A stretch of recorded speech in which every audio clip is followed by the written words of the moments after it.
Hi, పిల్లల వెకేషన్కి ఎక్కడికి వెళ్ళాలో తెలియట్లేదని మీ ఫ్రెండ్ అడిగితే ఏముంది చాట్ జీపీటీని అడుగు అని సలహా ఇచ్చేస్తున్నారా?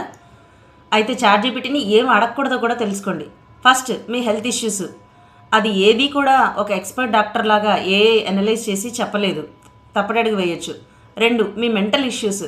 మీకు సంబంధించిన వ్యక్తిగత సమాచారం, మీ ఫ్యామిలీ హిస్టరీ, బ్యాక్గ్రౌండ్ తెలియకుండా చాట్ జీపీటీ నుంచి సరైన సమాధానం ఎక్స్పెక్ట్ చేయకండి. 3, పర్సనల్ డేటా. మీరు ఎవరికీ చెప్పలేని విషయాలు, మీరు చేసిన తప్పులు లేదా మీ గిల్టీ ఫీలింగ్స్, ఇవన్నీ చాట్ జీపీటీతో షేర్ చేసుకుంటే మీకు సరైన సమాధానం రాకపోవచ్చు.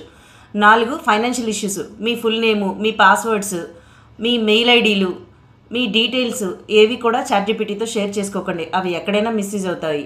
లాస్ట్గా లీగల్ ఇష్యూస్. న్యాయపరమైన ఎటువంటి సలహా కావాలి, అవగాహన కోసం మాత్రమే చూడాలి తప్ప మిగతా ఏ విషయాలు కూడా చాట్ జీపీటీ నుంచి నిర్ధారణ చేసుకోకూడదు. సో కొంచెం అవేర్నెస్తో ఉండి చాట్ జీపీటీని సరిగ్గా వాడుకోండి.